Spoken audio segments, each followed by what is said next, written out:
ನಿಮ್ಮಗಳ ಸೇವೆಗೆಂದೇ ನಾವಿದ್ದೇವೆ. ಸರ್ಕಾರಿ ಬಸ್ ಸಂಚಾರವನ್ನು ಇನ್ನೂ ಹೆಚ್ಚಿನ ಸೌಲಭ್ಯ ಬೇಕಿದ್ದಲ್ಲಿ ನೀಡಲು ನಾನು ಸಿದ್ಧನಿದ್ದೇನೆ. ಆದರೆ ಕನಿಷ್ಠ ಈ ಹಾಳಾಗಿರುವ ರಸ್ತೆ ಗುಂಡಿಗಳನ್ನಾದರೂ ದುರಸ್ತಿಗೊಳಿಸಿ. ರಸ್ತೆಯ ದೊಡ್ಡ ದೊಡ್ಡ ಹಳ್ಳಗಳಲ್ಲಿ ಸಂಚರಿಸುತ್ತಿರುವ ಸರ್ಕಾರಿ ಬಸ್ ಸಂಪೂರ್ಣ ಹಾಳಾಗಿವೆ. ಹಾಗೆ ನಾವು ಕರ್ನಾಟಕದಲ್ಲಿದ್ದೇವೆ, ದಯವಿಟ್ಟು ಎಲ್ಲರೂ ಕನ್ನಡದಲ್ಲಿ ಮಾತಾಡಿ ಎಂದು KSRTC ಡಿಪೋ ವ್ಯವಸ್ಥಾಪಕರಾದ ಗಂಗಾಧರ್ ಗ್ರಾಮಸ್ಥರಿಗೆ ತಿಳಿಸಿದರು.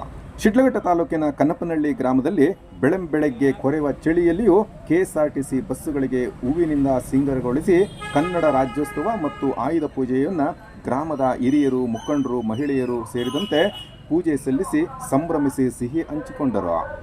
ಸಂದರ್ಭದಲ್ಲಿ ಲಕ್ಷ್ಮೀನಾರಾಯಣ್, ವೆಂಕಟೇಶಪ್ಪ, ಶ್ರೀನಿವಾಸ್, ಆದಿನಾರಾಯಣ ಸ್ವಾಮಿ, ಚೌಡಪ್ಪ, ರಾಘವೇಂದ್ರ, ಮಲ್ಲೇಶ್, ಮಂಜುನಾಥ್, KSRTC ಬಸ್ ಚಾಲಕರು ಮತ್ತು ನಿರ್ವಾಹಕರು ಇನ್ನೂ ಅನೇಕರು ಹಾಜರಿದ್ದರು.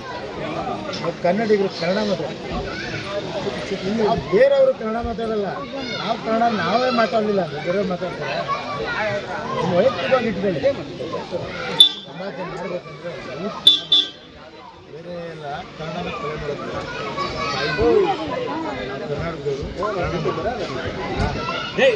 ಗಾಡಿನೂ ಇರಲಾಗುತ್ತೆ. ಐದು ಹಲವಾರು ಸಿಗ್ತಾರೆ ನನಗೆ. ಹಳ್ಳ ಪಳ್ಳ ಇದೆಯಲ್ಲ 16 ಮುಚ್ಚಿ, ಯಾಕಂದ್ರೆ ಇದು ಇಂಟೀರಿಯರ್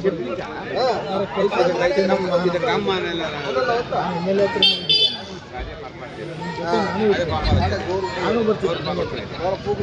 ರೋಡ್ ರೆಡಿ ಮಾಡಿಸ್ಕೊಳ್ಳಿ, ಬೇಡ ಅವರು ಹೋಗಿರೋ ರೋಡ್ ಮುಚ್ಚಿಕೊಟ್ರೆ ಭಾಳ ಅನುಕೂಲ. ನಿಮ್ಗೆ ಯಾವುದೇ ರೀತಿಯ ಬಸ್ ಬರ್ತಕ್ಕೆ ಕಾಣಿಸಲ್ಲ. ಇನ್ನೂ ಗಾಡಿಗಳು ಕೊಡ್ತೀವಿ, ಇದೊಂದೇ ಸಮಸ್ಯೆ. ಮೇಲೆ 3 ಜನ ಇದೆ, ಇಲ್ಲಿಯವರೇ ಹೋಗಲ್ಲ ಈ ರೂಟ್ಗೆ. ರಮೇಶ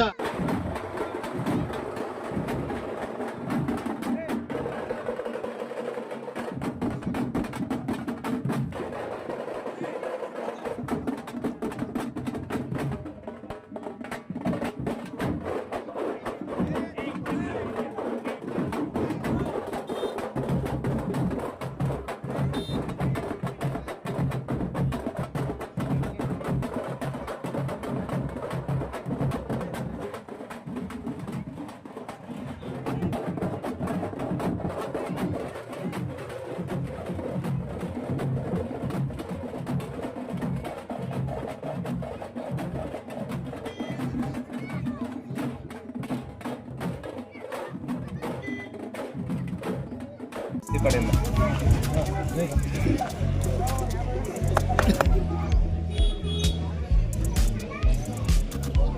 ನೀವು ಸ್ವಲ್ಪ ಒಳಗಡೆ